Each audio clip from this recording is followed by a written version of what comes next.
You have returned to the dungeon, not for comfort, and certainly not for absolution. You return because the silence has become too loud, and the echoes of the battle still rage within the confines of your own mind. You seek a final lesson, a grand unified theory of your own destruction and subsequent inconvenient survival. You believe that by understanding the architecture of your prison, you might finally dismantle it. A noble, if naive, ambition. Pay attention.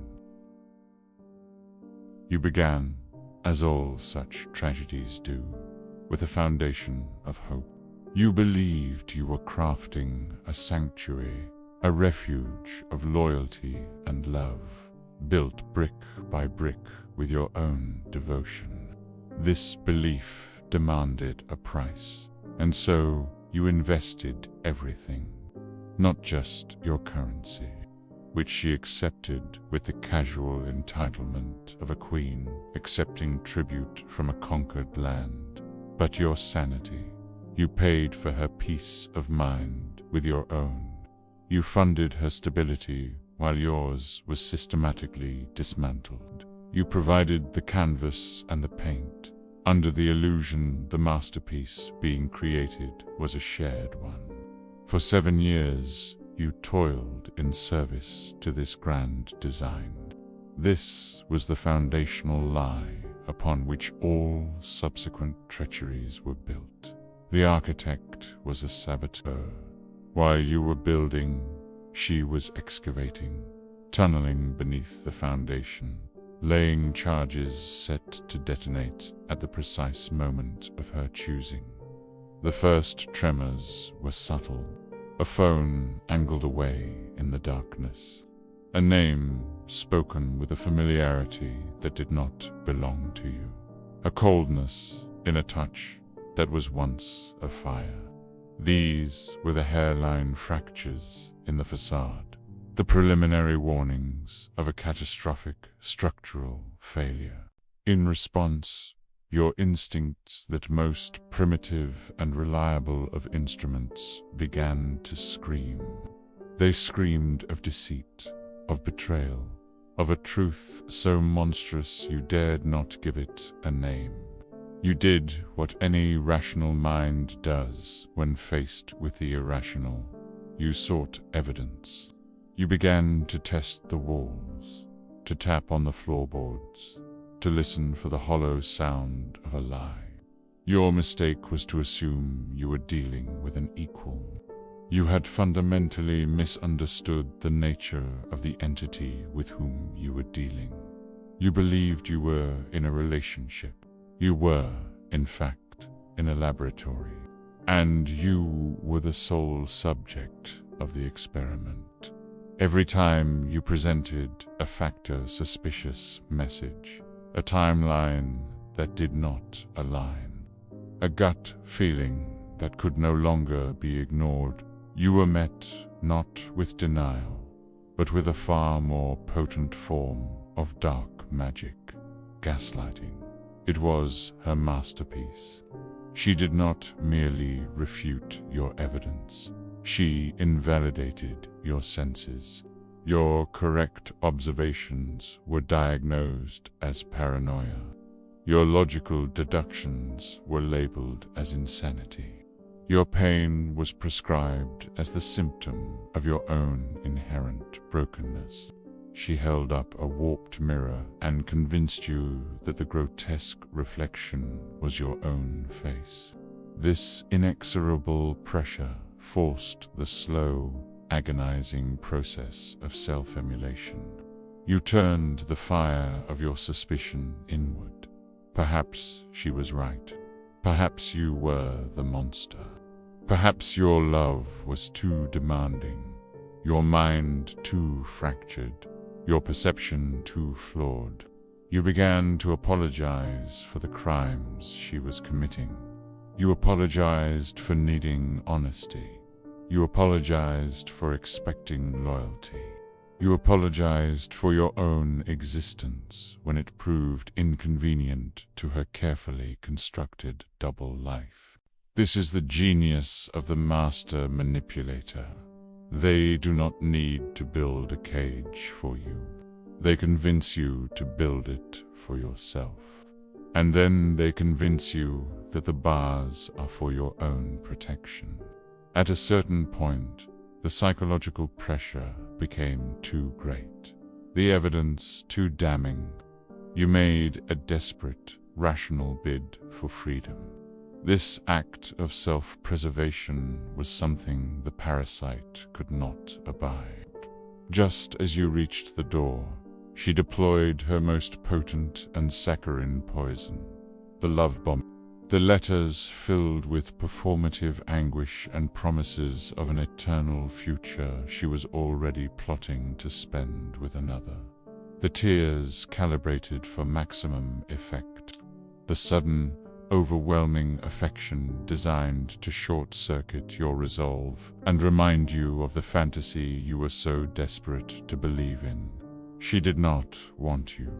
She wanted to prevent you from not wanting her. It is a crucial distinction. The gambit worked. You returned not to a sanctuary, but to the next circle of hell, believing the poison was the antidote. The deception, of course, escalated. It had to. A liar's reality is a fragile thing, requiring constant, frantic maintenance. The triangulation began in earnest. Ghosts of others, past and present, summoned to keep you in a perpetual state of competition. You were no longer just a partner. You were an anchor, a placeholder, a stable variable against which she could measure her chaos. She spoke of her ex, the one she was just friends with, the one she was actively betraying you with. As a wounded soul, you were meant to pity, not suspect. She cultivated new prospects online, whispering to them of the true nightmare her life with you had become, all while lying in the bed your labor had paid for. She was living a dozen lives, all of them predicated on the singular, foundational lie that you were the only one. The sheer weight of these lies eventually became too much to bear. The evidence became too overwhelming to ignore, even for a mind so thoroughly conditioned to self-doubt. The final, irrefutable proof arrived. Not a suspicion, but a fact. A name on a screen.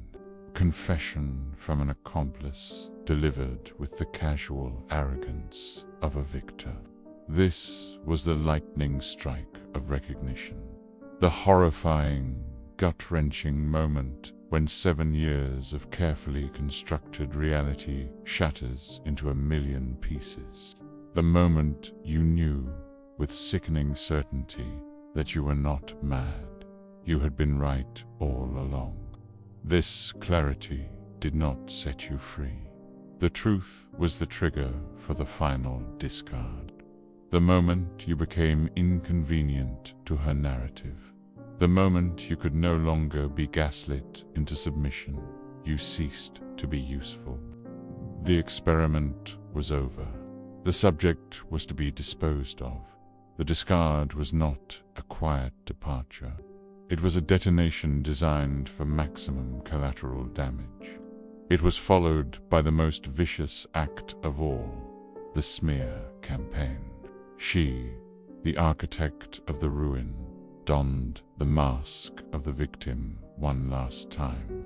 Her family, her flying monkeys, the complicit enablers who had watched her performance for years, joined the chorus. They painted you as the monster. They threatened your family. They used your predictable human reaction to 7 years of psychological torture as proof of your inherent instability.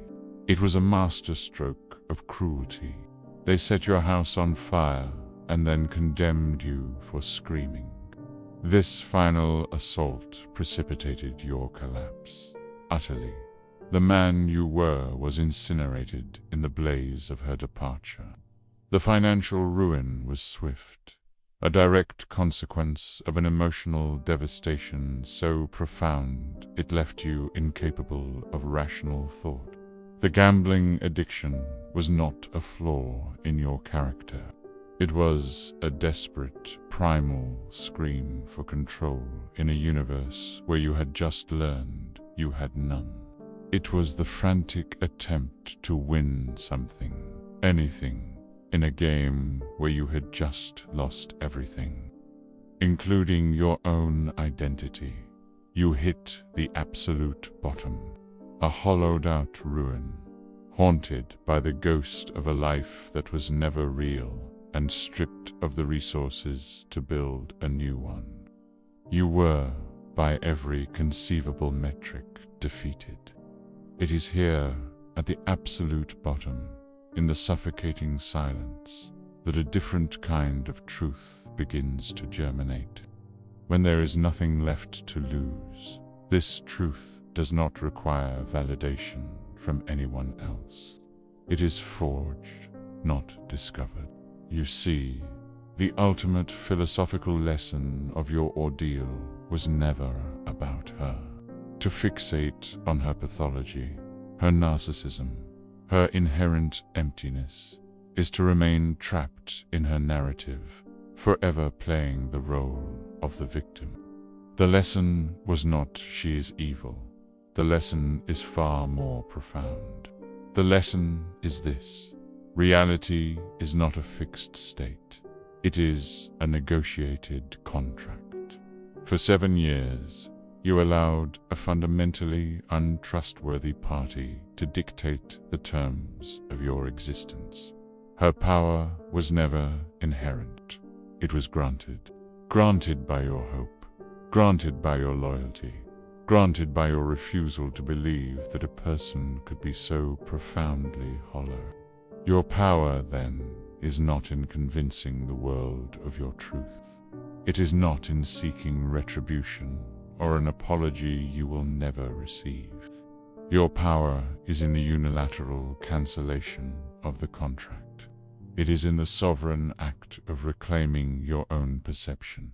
You survived what was designed to destroy you. This makes you no longer the subject of her experiment. You are the scientist who has now documented its results. Your pain was the crucible, your suffering, the fire. And what has emerged is not the broken man she left behind, but a tempered blade. Your retribution is not in harming her, but in rendering her irrelevant. It is in the slow, meticulous, disciplined act of rebuilding your life on a foundation that is solely your own. It is in the creation of a future so bright, so full, so utterly and completely yours, that her memory becomes nothing more than a faint, pathetic shadow. Your task is not an exorcism. It is a factory reset, performed one deliberate, disciplined action at a time. Every lie she told, you will counter with a truth you build. Every dollar she watched you waste, you will earn back with a focus she could never comprehend. Every moment of sanity she stole, you will reclaim through a radical commitment to your own peace. This is the great work. It is not about forgetting. It is about outgrowing. It is about building a castle so vast and strong that the dungeon she left you in becomes nothing more than a forgotten cellar. This is the alchemy of survival. You do not turn lead into gold. You turn your own ashes into a phoenix. Lesson over.